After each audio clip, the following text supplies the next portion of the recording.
Hey,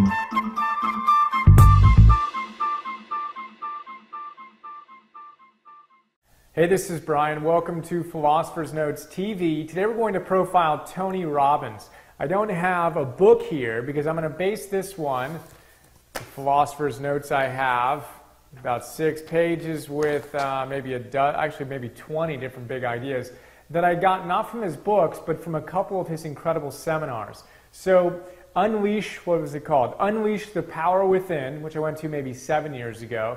And then Date with Destiny, which I went to maybe 5 years ago. Unleash the Power Within is a weekend workshop. You walk on fire, pretty fun stuff.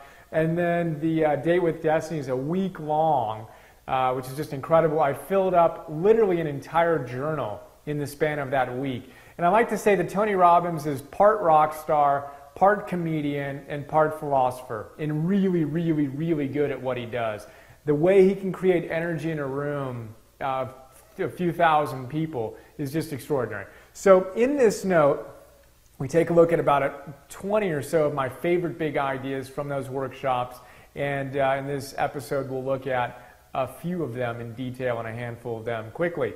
So much we could talk about, but we're going to focus on a few things. One, Tony likes to talk about the fact that thinking is really just a series of asking and answering questions. Asking and answering questions. Asking and answering questions. If you think about it, that's really what we're doing throughout the day, right? We're asking ourselves questions and then we're answering them without even really being aware of it. And he says we want to start paying attention to the quality of those questions, right? Because too often we're asking really, really, really bad questions that have a bad answer implicit in the question. And he talks about the importance of this generally speaking and specifically with what he calls our primary question. And we spent like half of a day, if not more, figuring out what our primary question was during the Date with Destiny workshop. Really powerful stuff. Quickly, the idea here is, again, we ask ourselves these questions, we answer them, and we have a dominant primary question that we come back to more often than any other question. And we tend to come back to it unconsciously when we're particularly stressed, right? So think about whether you can imagine what your primary question is, and I'll give you an example of what mine was. So my primary question in December of 2004, when I did this Date with Destiny workshop, was, am I going to look like an idiot? That was a question I asked myself way too often. Now, when you ask yourself a question like, am I going to look like an idiot, or am I going to look stupid, or something to that effect, the answer to that question is never going to be, no, you're not going to look like an idiot, you're going to look like a stud, like you're going to look great, don't worry about it. The answer is going to be something like, I don't know, I might.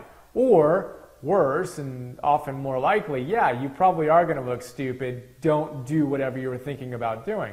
And for me, having that question come up again and again and again was one of the reasons why I was afraid to make phone calls, totally nervous about that. I was afraid to get on a dance floor, and I was afraid of all kinds of other stuff because I was afraid of looking stupid. So whatever your question is, you want to get kind of clear on that question, realize it's probably been driving a lot of your emotional show for a while. And the idea is we want to observe the questions we ask better questions, and particularly focus on that primary question, and then swap it out for a more empowering question. So my more empowering question that I came up with in the workshop was, how can I let God flow through me more in this moment? How can I let God flow through me? Now that's a very different question than, am I going to look stupid? And I remember in that week, we did some exercises, one where we were dancing with a partner, someone we never met before, and dancing in different rhythms and different tempos. Now, the old version of me, with the primary question of, am I going to look stupid, is really, really, really inhibited, would have been really inhibited during that exercise. But I used it as an opportunity to practice my new question, which was, how do I let God flow through me? And just let myself go to the rhythms of the music. It was awesome to see the difference. And now here, as I film this, I can be thinking, am I going to look stupid right now? Well, if that was the dominant question still in my mind, I never would do this. Because I do look stupid sometimes. And I need to be open to that and allow myself to grow. But when I say, how can I let God flow through me? And I live that question as my primary question, things unfold powerfully. So in 5 minutes, it's going to be challenging, but if you can discover what your primary question is and get some hints on it, it doesn't need to be perfect, but some hints, and see how you can swap in some more effective questions, that would be awesome.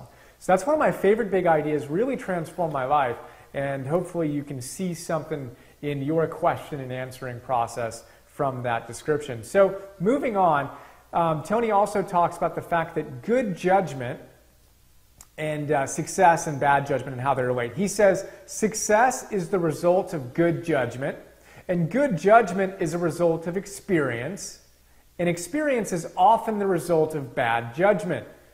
Right? We get experience oftentimes through bad judgment, but it's that experience that allows us to have the good judgment that allows us to have the success. Now, looking at that formula, we've got to be willing to exercise bad judgment to get the experience, to get the good judgment, to ultimately have the success, which means we've got to be willing to make mistakes. If you remember in the note in the episode on Michael Beckwith's spiritual liberation, we talk about this, mistakes. Mistakes are just mistakes. Just take it again. Take another shot. We've got to view life that way as we develop good judgment. Really big idea. He's got a great idea of horror movies. If you go to a bad movie, one that you hated, you didn't even enjoy it, right? And you might have even left halfway through the movie. Would you go back and watch that movie again and again and again and again and again, thousands of times? Would you do that? Of course you would never do that. But we do that with our memories. We do that with our worst memories. We play them again and again and again. And it's not any different than going to a terrible movie again and again and again. So when you start replaying that terrible scene in your life when someone let you down or you felt like an idiot or whatever it is, stop it and realize it's just as insane and absurd as going to a terrible movie again and again and again. So that's an awesome idea. I love that one. So many here we could go through, but check out the note, check out his books, check out his workshop, check out, I've also done personal power and all those things, Get the Edge, awesome stuff. Rear view mirrors. He talks about the fact that rear view mirrors are helpful to a very limited degree. We do not drive looking into our rear view mirror unless we're driving backwards, which we do infrequently, right?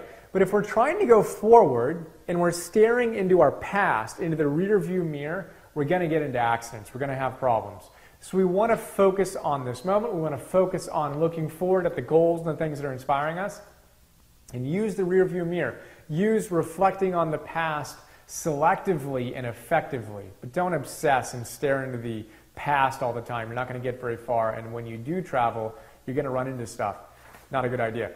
He has a great idea here talking about looking at the past. He says 10 years from now, whatever's stressing you out right now, 10 years from now, you're going to laugh at it. So why wait? Laugh now. I love that. So whatever's stressing you out, I know for me, I look back 10 years ago, for me, what was I doing? Well, 12 years ago, I was dropping out of law school, which was the most terrible event at that time in my life. I was freaked out, totally stressed out, and thought my world was over. Now I look back at that and I literally laugh because it was not only one of the best decisions I've made, but just funny that I would take it that seriously. So what about you? What's happened 10 years ago that you need to laugh at if you haven't yet? And what's stressing you out right now? And can you laugh about it now rather than being stressed about it? Because you're going to laugh about it in the future anyway. So that's pretty sweet. Tony, like everybody else, says the only thing we can control is the meaning we give something. We can't control someone else. We can't control outcomes to events, but we can control the meaning we give to stuff. Everyone talks about this, as you know, if you've been following these things. How about one more? Maybe two.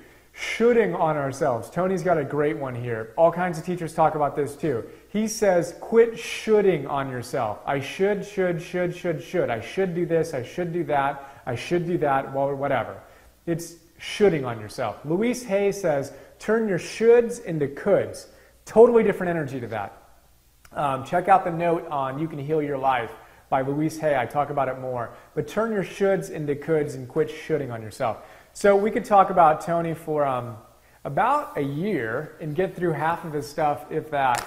But that's a quick 10-minute look at it. Hope you enjoyed, and here's to rocking it. Look forward to sharing more with you soon. See ya.